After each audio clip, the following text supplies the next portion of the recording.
A série Perfil dos Magistrados lança agora o seu 30º número e é uma relevante publicação que permite narrar a história do judiciário paraense por meio de seus personagens, figuras notáveis no desembargo, que imprimiram nessa história suas marcas e deixaram seu legado para futuras gerações. Nesse contexto, alguns desembargadores são escolhidos pelo Tribunal Pleno para serem homenageados por meio dessa publicação e, consequentemente, podemos conhecer sua trajetória pessoal, além de sua ação judicante e a construção de sua carreira, que os levaram ao mais alto grau da esfera judiciária.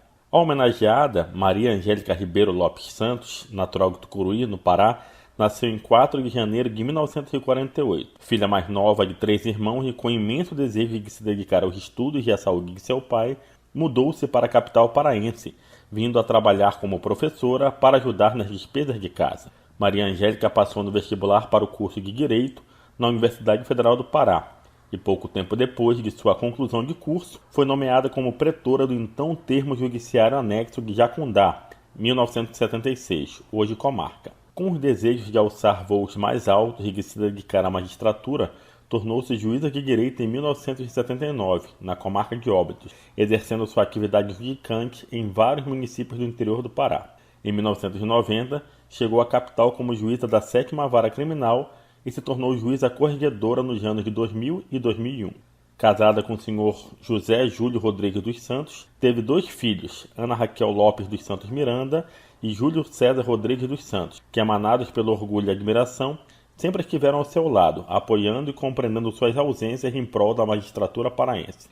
Em sessão plenária, com votação unânime, foi escolhida por critério de antiguidade para ascender ao desembargo e, em 20 de outubro de 2005, tomou posse, permanecendo no cargo até 2010, quando, após 34 anos de brilhantismo na carreira da magistratura paraense, por problemas de saúde, requereu sua aposentadoria, vindo a óbito em maio de 2017. Por todos os lugares por onde passou, a desembargadora acumulou admiradores. Não à toa, é verdade, por sua docilidade, competência, humanidade, experiência e o amplo conhecimento que norteavam suas decisões, além da forma fraterna e amorosa com que tratava todos os jurisdicionados, os colegas de carreira, os servidores e terceirizados do TJPA, que tiveram a alegria e o prazer de estar ao seu lado, e todos aqueles que puderam experimentar, ainda que de maneira breve, da sua simples e tão honrada presença. Nessa perspectiva, a desembargadora deixou um legado irretocável na magistratura paraense, exercendo sua função como um sacerdócio, honrando sua toga e mostrando a todos, com sua trajetória de vida, a beleza de se combater o bom combate. Destaque, pelo que foi e pelo que ainda representa para o judiciário paraense, concedemos esta homenagem, externando nossa gratidão e profundo reconhecimento. Desembargadora Célia Regina de Lima Pinheiro, presidente do Tribunal de Justiça do Pará, gestão 2021-2023. Apresentação. A série Perfil dos Magistrados, publicação do Tribunal de Justiça do Estado do Pará, marca não apenas a memória da magistratura paraense e a homenagem a seus integrantes, mas também se constitui uma importante fonte de pesquisa com registro de parte da história do Pará, a partir das informações da trajetória dessas magistradas e desses magistrados da corte paraense em seus mais diversos tipos de atuação judicial. A série foi publicada pela primeira vez em 1994, com uma homenagem póstuma ao desembargador Raimundo Nogueira de Faria. Desde então, diversas desembargadoras e diversos desembargadores tiveram suas trajetórias registradas nesta série, sendo até aqui 29 obras já publicadas. A indicação da magistrada ou do magistrado homenageado, que terá sua história retratada nesta série, acontece todos os anos durante sessão do Pleno do TJPA, na qual são escolhidos ou escolhidas 4 desembargadores ou desembargadoras, seguindo a alternância de um magistrado vivo e outro já falecido, em conformidade com as resoluções número 021/1994, Gabinete da Presidência, e número 020/2011, Gabinete da Presidência. Esta publicação é coordenada pela Comissão de Súmula, Jurisprudência, Biblioteca e Revista, CSJBR do TJPA. Atualmente, esta comissão é presidida pelo desembargador Rômulo José Ferreira Nunes. O Serviço de Museu e Documentação Histórica do TJPA é responsável pela produção do conteúdo, bem como por todo o processo de pesquisa e pelos procedimentos metodológicos, incluindo a coleta de dados, o que garante o resultado da obra. A homenageada desta edição é a desembargadora Maria Angélica Ribeiro Lopes Santos. Em 2005, durante a cerimônia de posse no desembargo, foi saudada pelo desembargador Ricardo Ferreira Nunes, que, ao se referir à desembargadora, citou o pensamento do filósofo Lao Tse: uma viagem de 1000 milhas começa com um único passo. A frase do referido filósofo define bem a trajetória de vida de Maria Angélica, uma jovem simples do interior que veio à capital do estado em busca de melhores oportunidades para estudar e assim alcançar seus sonhos. Acreditando no poder da educação, tornou-se estudante do curso de Direito para posteriormente, ainda em uma árdua caminhada, finalmente chegar ao mais alto grau do judiciário paraense, podendo, a partir daí, tanto contribuir ao jurisdicionado. 1. Vida pessoal. Maria Angélica Ribeiro Lopes Santos nasceu no dia 4 de janeiro de 1948, na cidade de Tucuruí, no sudeste do Pará. Ela é filha de Manuel Pinho Lopes, natural do município de Irituia, e da senhora Liliosa Ribeiro Lopes, natural da cidade de Anajás. Os pais de Maria Angélica casaram-se na cidade de Tucuruí, no ano de 1985, quando juntos já tinham 3 filhos. Haroldo Ribeiro Lopes foi o primeiro, Arnoldo Ribeiro Lopes o segundo e, por último, a caçula e única mulher, Maria Angélica Ribeiro Lopes. Seus pais eram muito católicos e faziam de tudo para manter um lar estruturado no amor e no respeito aos direitos dos seus membros, mola propulsionadora do progresso geral da família e da felicidade de cada um. A educação calcada na fé e na religião foi a base sólida que sustentou o caráter e a forma de enxergar o mundo de Maria Angélica. A família de Maria Angélica residia na cidade de Tucuruí, município brasileiro conhecido por abrigar a segunda maior usina hidrelétrica totalmente nacional e a quinta maior do mundo, funcionando no Rio Tocantins, construída e operada desde 22 de novembro de 1984. O sustento financeiro da família advinha do comércio da castanha produzida no estado do Pará, no qual o pai de Maria Angélica trabalhava, já que havia alguns depósitos de castanha pela cidade. Sua mãe era a pessoa responsável pelos cuidados com a casa e com os filhos. Esses fatos são relatados em entrevista por Arlene Cristina, sobrinha de Maria Angélica, que após a morte de seu pai, irmão da desembargadora, foi criada como filha de Maria Angélica. Dessa forma, Arlene Cristina declara que, abre aspas, em Tucuruí, o papai tinha um depósito de castanha. Ele tinha sítio e o que dava dinheiro naquela época era a castanha do Pará. Então ele tinha esses depósitos, por isso a casa era tão grande que eu lembro assim que ele falava que eles brincavam muito com as castanhas. E a mamãe sempre foi do lar. Fecham aspas. A produção e o beneficiamento da castanha do Pará foram responsáveis pelo sustento de várias famílias em décadas anteriores, e ainda nos dias de hoje, como no caso da família de Maria Angélica. Foi observada no município, por meio das fábricas de beneficiamento, a atuação do processo fabril do produto, para atender, sobretudo, ao mercado externo, movimentando parte da economia da cidade. Descrita por familiares como uma pessoa que sempre foi muito dedicada a se instruir e a adquirir novos conhecimentos, no decorrer de sua juventude, Maria Angélica decidiu mudar para a cidade paraense de Cametá, localizada a 207 km de Tucuruí, para dar prosseguimento aos seus estudos. Sua família sempre incentivou Maria Angélica a estudar, dando a ela o apoio necessário. Certamente, esse incentivo foi muito importante para que ela, que, embora estivesse morando em um município muito distante de Tucuruí, procurasse sempre manter contato com seus pais e irmãos, através de cartas que chegavam até eles por meio de pessoas conhecidas que viajavam nas embarcações, indo e voltando à cidade de Tucuruí. A partir de alguns meses, os pais da jovem Maria Angélica se mudaram para a cidade de Belém, pois o seu pai, Manuel Pinho, enfrentava problemas de saúde e, na capital, havia melhores condições para a realização do tratamento. Em virtude dessa situação, os pais de Maria Angélica venderam tudo o que possuíam na cidade de Tucuruí, imóveis, terras, frutíferas, dentre outras coisas. Posteriormente, mudaram-se definitivamente para a capital paraense e se estabeleceram no bairro dos Jurunas, periferia da cidade de Belém. Assim, a então estudante Maria Angélica decidiu também mudar-se para Belém, pois além de ficar mais próxima à sua família, também teria melhores condições de dar prosseguimento aos seus estudos.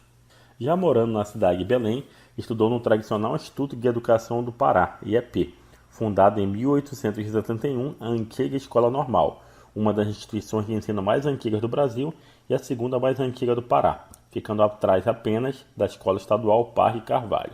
Inicialmente, como a primeira escola normal do estado, tinha educação voltada para a formação do magistério, em que estudantes, além de concluir seus estudos, eram também preparadas para atuar como professoras. Maria Angélica estudava no turno da noite e, durante o dia, trabalhava em sua própria loja, onde vendia produtos para animais, trabalho na ocasião que ajudava no sustento de sua família. Ao completar 18 anos, formou-se em magistério, curso de nível médio que qualificava profissionais para atuar como professores das séries iniciais. Com a formação, Maria Angélica começou a trabalhar na área da educação. A professora Maria Angélica trabalhou no magistério durante 3 anos, atuando como professora até seus 21 anos de idade. Durante esse período, ela trabalhava com crianças e, ao mesmo tempo em que lecionava, não desistia do seu sonho e continuava estudando para o processo seletivo para o ingresso na Universidade Federal do Pará, almejando o curso de Direito, primeiro passo para a sua carreira jurídica. Ao término do ano de 1969, após muita dedicação e perseverança, foi aprovada no vestibular no curso de Direito. A faculdade estava localizada no casarão do Largo da Trindade. Atualmente, este imóvel funciona como sede da Ordem dos Advogados do Brasil, seção Pará, e foi a primeira sede oficial da Faculdade de Direito do Estado do Pará, sendo instalada em 31 de março de 1902. A instituição em questão foi reconhecida pelo decreto do governador da República, implementada pelos estatutos aprovados na diretoria do Instituto Teixeira de Freitas. Nas fases iniciais, a faculdade foi mantida por verbas públicas, a pedido do governador do estado da época, Augusto Montenegro. Em 1985, nasceu o primeiro filho do casal, Júlio César Lopes dos Santos, na maternidade do Hospital Amazônia, em Belém. No ano seguinte, em 1986, Maria Angélica deu à luz a uma menina, Ana Raquel Lopes dos Santos, no Hospital da Polícia Militar, também na capital paraense. A família foi muito importante para a desembargadora Maria Angélica, sendo essa sua grande motivação para o seu crescimento profissional. Sempre teve o apoio de seus pais para continuar estudando, como também para crescer profissionalmente e, com a chegada de seus filhos, essa motivação foi ainda maior. A boa relação que teve com seus pais e sua família refletiu sobre a criação dos filhos da desembargadora com seu esposo, José Júlio. Além da realização profissional, a formação sólida de uma família feliz fez parte de seu projeto de vida, e ela dedicou-se para gerir com perseverança a educação de seus filhos e a harmonia do seu matrimônio.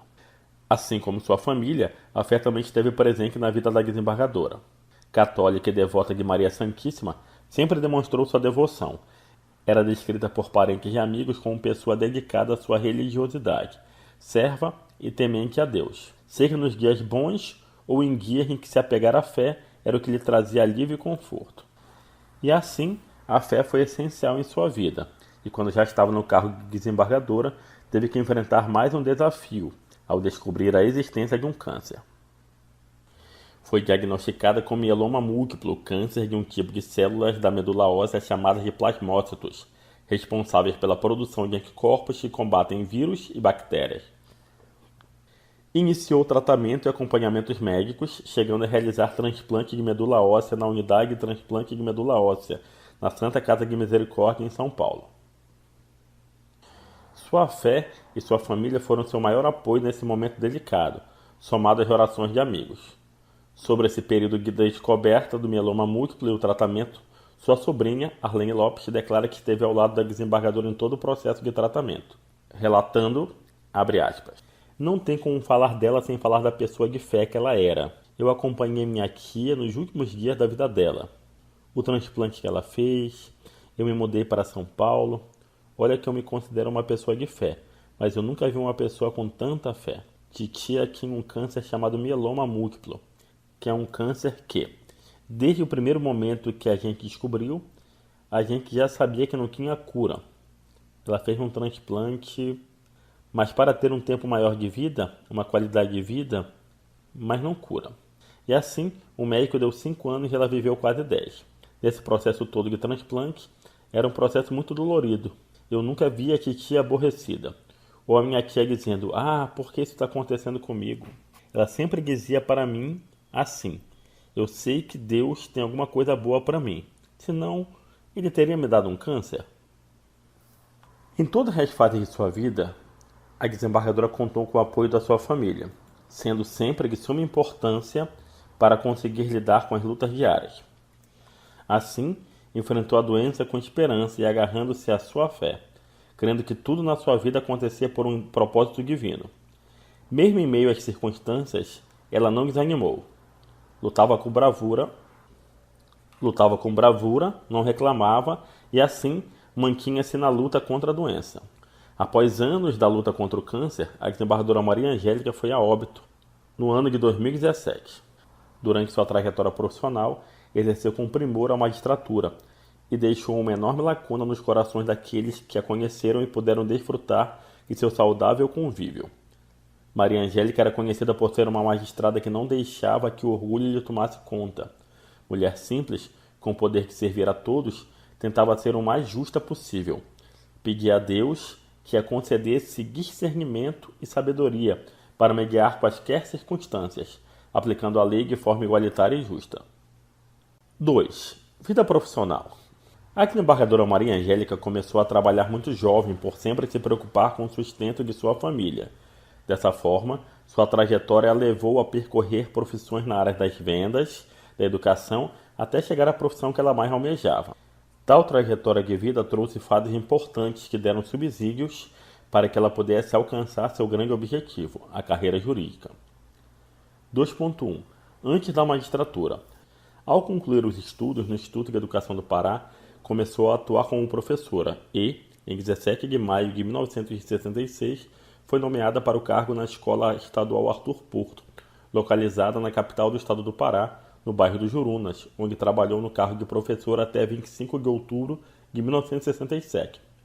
Ainda como professora, trabalhou ministrando aulas no Colégio Santa Maria de Belém, também localizado na capital, no bairro de Batista Campos, de 15 de fevereiro de 1968 a 30 de novembro de 1969.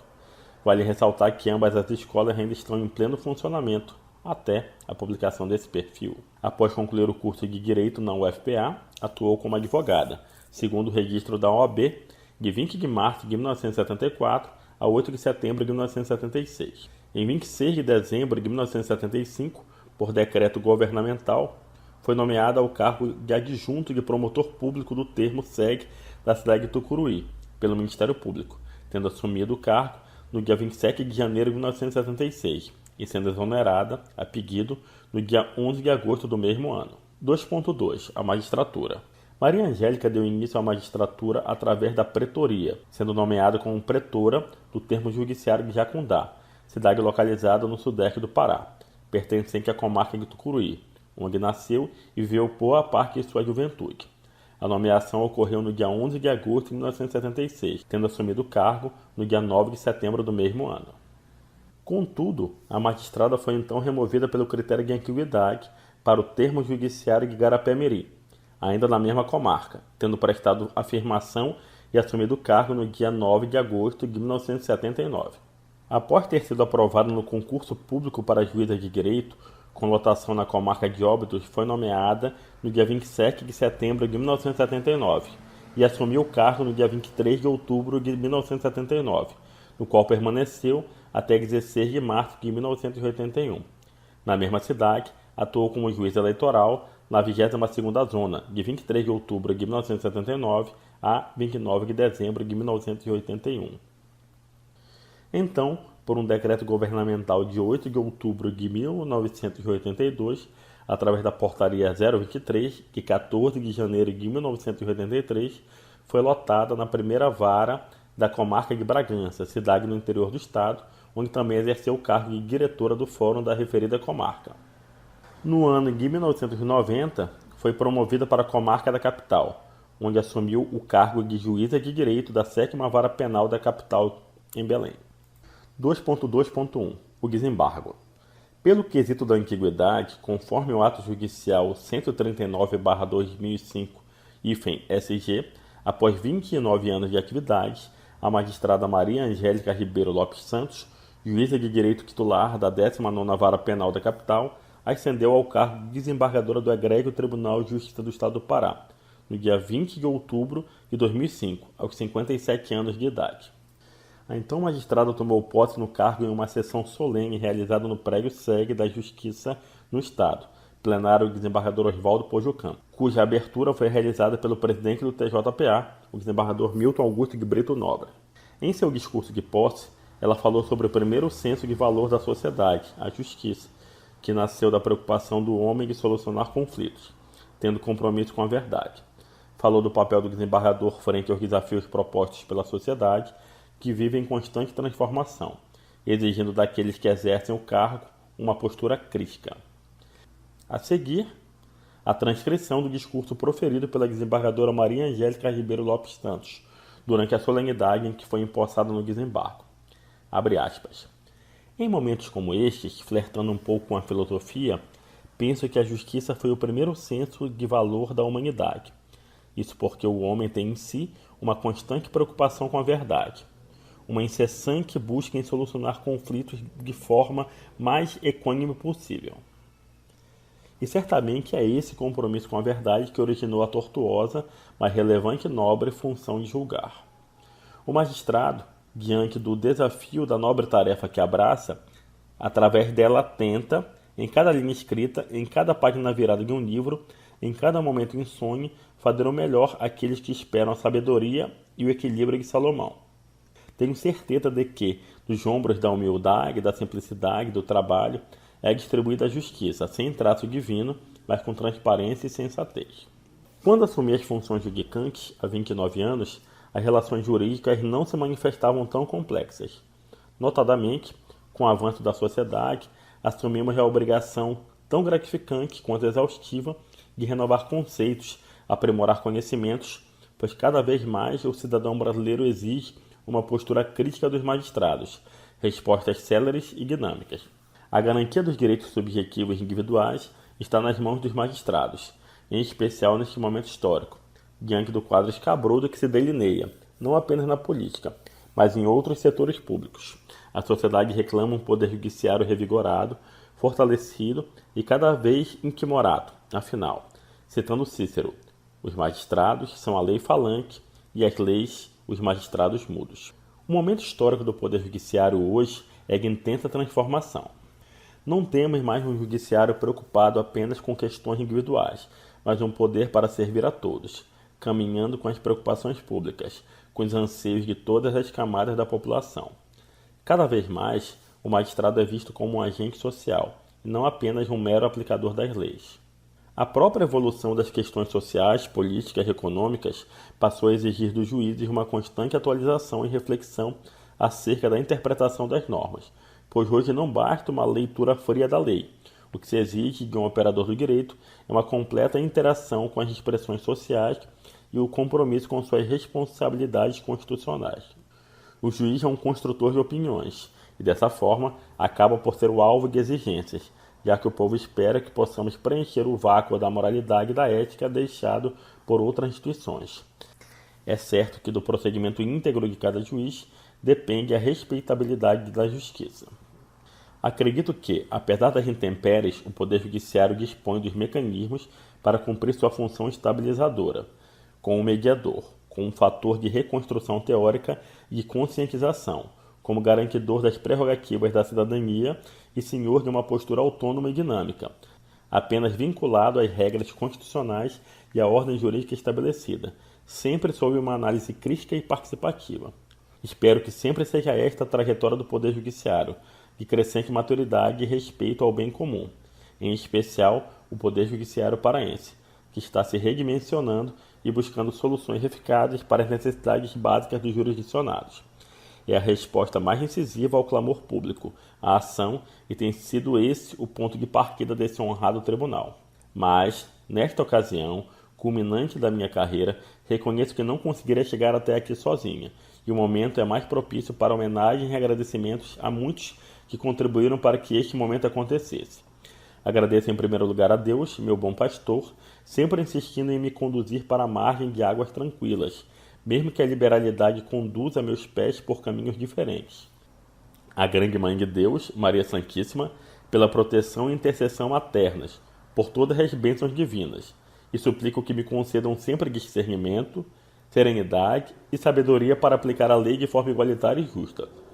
Aos meus pais, Manuel Pinho Lopes e Liliosa Ribeiro Lopes, que constituíram um lar de estruturas sólidas e, em um ato de extrema coragem e sacrifício, nos deixaram a mim e ao meu irmão nesta cidade para que estudássemos, vislumbrando uma educação melhor que a oferecida àquela época em Tucuruí, onde centralizavam os negócios da família. Mais tarde, não hesitaram em abandonar todos os seus projetos, tudo que haviam construído, para que ficássemos juntos e a saudade fosse substituída pela unidade, amor, companheirismo que sempre marcaram nossa família. Ao final, legaram para nós um acervo de valores morais e éticos que norteiam nossa caminhada e também valores religiosos pela tradição da fé católica. Aos meus irmãos, Haroldo e Arnoldo, meu esposo José Júlio, meus filhos Júlio César e Ana Raquel, pela compreensão, tolerância e paciência nas minhas ausências. A doutora Terezinha Lobato, que há 14 anos nos acompanha, pelo prosseguimento irrepreensível, muito mais do que uma assessora, uma grande amiga, um verdadeiro anjo da guarda. A cidade é a comarca de Tucuruí, minha terra natal, onde passei os melhores dias da minha infância e adolescência, e também onde iniciei a carreira na magistratura como pretora do então termo judiciário anexo de Jacundá, hoje comarca. Aos meus amigos, meus conterrâneos, pelo apoio incondicional que nunca faltou. Ao excelentíssimo senhor desembargador Milton Nobre, presidente deste tribunal e grão-mestre da Ordem do Mérito Judiciário do Estado do Pará, e aos eminentes desembargadores que compõem essa egrégia corte. Um agradecimento especial e pessoal pela honrosa outorga da Gran Cruz da Ordem do Mérito Judiciário e pela votação espontânea e unânime que me foi conferida durante a sessão plenária do dia 28 de setembro passado. Espero honrar, com a mesma altivez, eficiência e qualidade que engrandecem esse egrégio Tribunal de Justiça. Nós, magistrados, que dedicamos a maior parte da nossa vida com dignidade a serviço da magistratura, sabemos a importância dessas honrarias. Até a minha natureza reservada se permite a vaidade e o orgulho por tão significativas distinções. Ao desembargador Enivaldo da Gama Ferreira, a quem tenho a honra de substituir pela amizade, consideração e apoio tantas vezes manifestados. Agradeço as palavras generosas e amigas com que fui saudada nesta solenidade pelo eminente desembargador Ricardo Ferreira Nunes, pelo ilustre procurador de Justiça Dr. Francisco Barbosa de Oliveira e pelo excelentíssimo senhor Dr. Ofir Filgueiras Cavalcante Júnior, ínclito presidente da Ordem dos Advogados do Brasil, secção do Pará. Minhas senhoras e meus senhores, finalizo neste momento pedindo permissão para tomar por empréstimo pequena parte da prece de autoria do juiz catarinense João Alfredo Medeiros Vieira, muito conhecida e que se encontra acolhida no coração de todo magistrado, como um pedido constante a Deus. Quão pesado e terrível é o fardo que puseste nos meus ombros. Ajuda-me, Senhor. Faz com que eu seja digna desta excelsa missão. Que não me seduza a vaidade do cargo, não me invada o orgulho, não me atraia a tentação do mal, não me fascinem as honrarias, não me exaltem as glórias vãs. Unge as minhas mãos, cinge a minha fronte, bafeja o meu espírito, a fim de que eu seja um sacerdote do direito, que tu criaste para a sociedade humana. Faze da minha toga um manto incorruptível, e, da minha pena, não um estilete que fere, mas a seta que assinala a trajetória da lei no caminho da justiça.